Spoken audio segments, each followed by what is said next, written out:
We're seeing soil being polluted with the agents that are being sprayed: barium, aluminum oxide, and strontium. Now what happens is when the chemtrails start to descend upon the earth, it oxidizes into what's known as aluminum oxide. This acidifies the soil, devastating crops, water. It can go in and actually make so fish can't take oxygen from the water anymore. This causes them, of course, to die. And we also have research from New Jersey that shows that not only full-grown plants, but seedlings are devastated by this as well. Aluminum in soils is not good for tree health because aluminum gets into the tree roots, and then it prevents the trees from uptaking enough moisture, water, and nutrients to survive. And so it looks like the trees are dying because of lack of water and drought, when in reality, once aluminum is into the root system, they can be dying because they can't uptake the natural things that they need, nutrients and water, in order to survive. The Texas Weather Modification Board has authorized the use of sea salt as a particulate that's used. Well, every time those clouds rain out after they have been seeded with salt, salt reaches the earth. And it's going to have its impact on freshwater systems, marine life, agriculture, crop production, because the more salt in the soil you have, the less productive it becomes. Through the sterilization of our soils and thus the destruction of our crops, natural organic farmers are now having a difficult time growing natural organic food. I mean, we have percolate in the vegetables. We have all kinds of things going on, rocket fuel, gas, all these horrible contaminants, and I can tell you it's from what they're doing in the sky. The chain reaction that takes place will reduce the amount of food that the earth can provide for us, because it changes the soil, changes the pH, and reduces the power generation that plants need, photosynthesis, for growing tall and strong. The concern for many of us is that if these programs continue, we will not be able to grow anything naturally unless it's a Monsanto abiotic stress resistant genetically modified seed. A number of these crops are what are called terminator seeds. They do not regenerate. So year after year after year, the farmer has to go back to Monsanto, which literally puts the farmers in complete debt. The farmers that are not able to recoup their losses due to the flooding, due to the drought this summer, now are selling their crops for pennies on the dollar. There's a company that's owned by George Soros now that is buying up that property, again at pennies on the dollar. That's an objective of Agenda 21. Once these entities have complete control, they can literally control what crops grow, how much grows, how many people get food. These are natural systems. But through the death and destruction of our natural systems, they come in with their solution, which is genetic modification. And in that genetic modification, they literally usurp the authority of nature or the authority of God, and they bring it under the authority of corporations. The sun drives life here on our planet. We need vitamin D3, which nourishes us, produces certain hormones. Vitamin D deficiency is something that's very common now. It reduces the amount of direct sunlight that hits our skin when we're outdoors, causing a lack of vitamin D in humans. This lack of vitamin D from this man-made cloud cover and these reflective particles leads to human health problems, which are already being identified in the United States. One of them in recent years has been the advance of rickets, which is almost an epidemic proportion. Not since the time when children were forced to work in coal mines at the turn of the century, instead of going to school and being outdoors during the day, have we seen an epidemic of rickets like is occurring across the United States at this time. We have aluminum, which we know is linked to Alzheimer's, Parkinson's, dementia, other neurological disorders.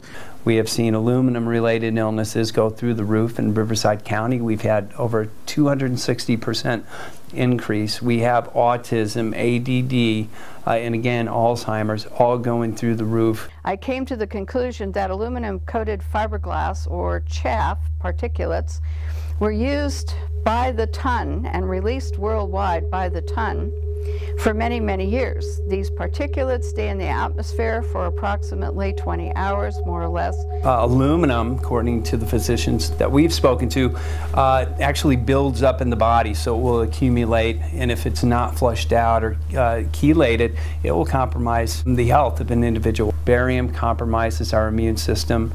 What this means is that after barium exposure, you're actually more prone to virtually all diseases across the board.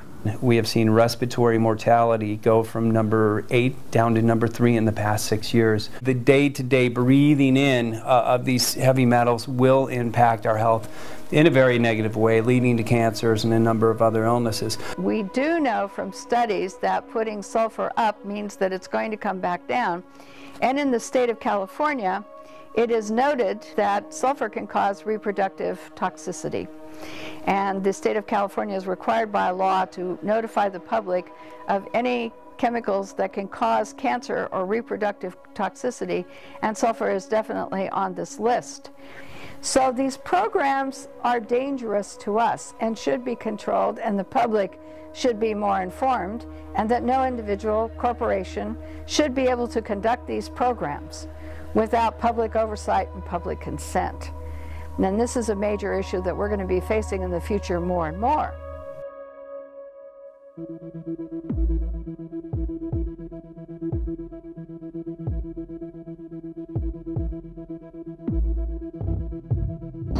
We're headed up to Mojave County, Golden Valley, Arizona right now. We're going to meet Alde Chico. This guy has had blood tests done. He's actually found toxins in his blood. He believes it's related to chemtrail activity. We're going to go follow up with him and see exactly, his side of everything and why he thinks he's being poisoned from these chemtrails, and if Mojave County in fact is some type of heavy spray area.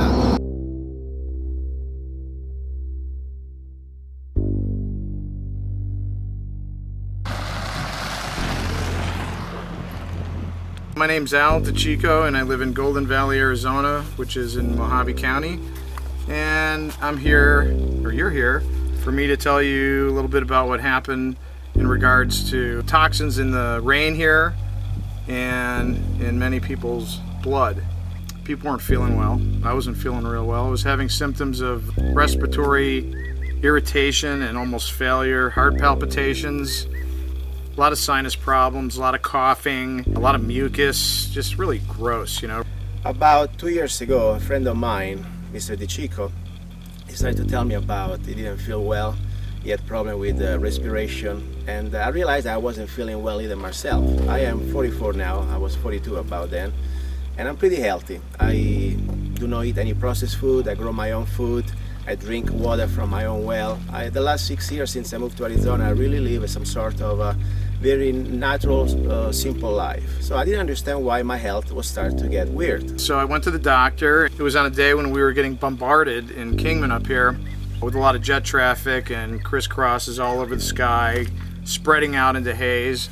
And I walked into the doctor's office, pointed up the sky. I said, "You see this? Rumor has it that this is barium, strontium, and aluminum, and I want to get tested for it." And the doctor that I was seeing at the time, she was very good. And she said, "Sure, no problem." She wrote the order. I had it tested, and it came back really high. So I started to notice and learn that our sky was different. And it doesn't take to be a genius or to be a PH. You see airplanes that make no sense, especially because there is a pattern that was really out of control. Just to let you know, some days here we really rarely see few planes. They're really high altitude. They don't leave no trails. Especially because, there is not really much of humidity here. We're high desert, about 3,500 feet.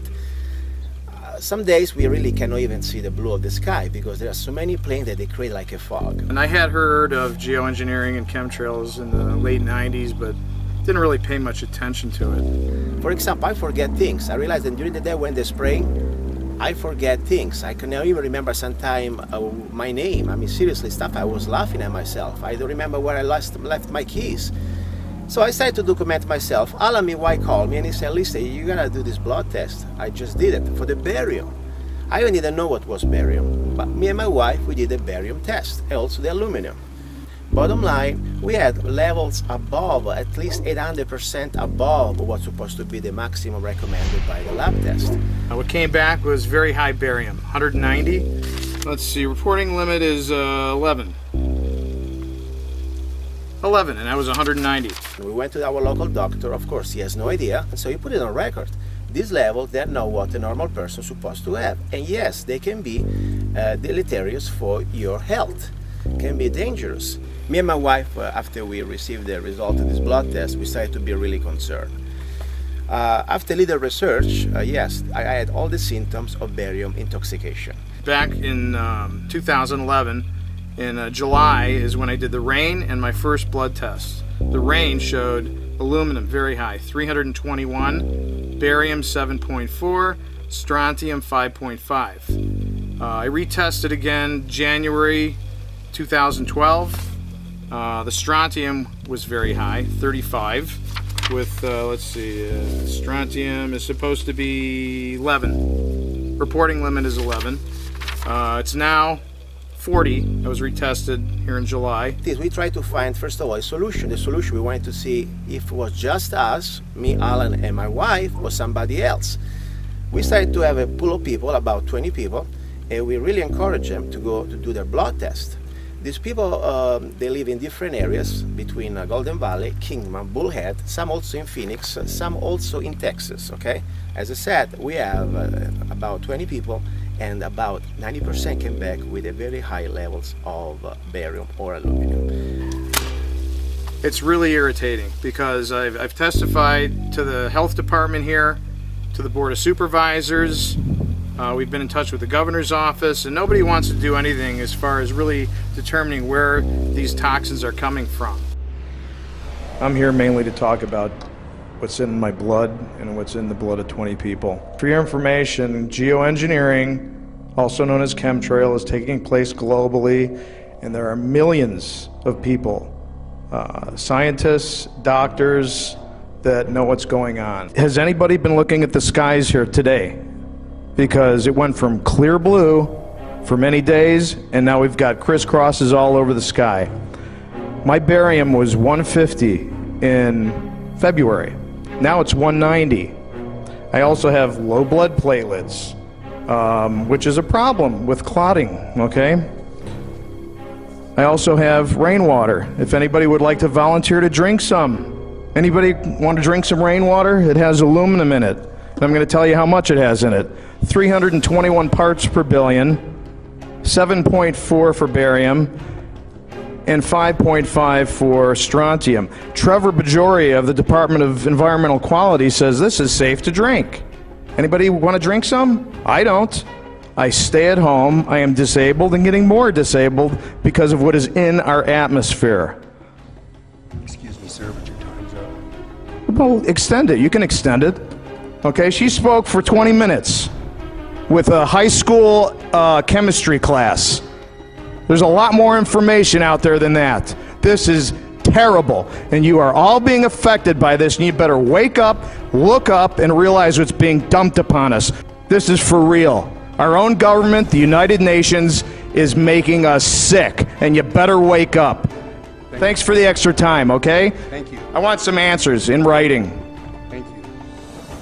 A lot of people like to say, well, no, it's not from chemtrails, it's not from air traffic.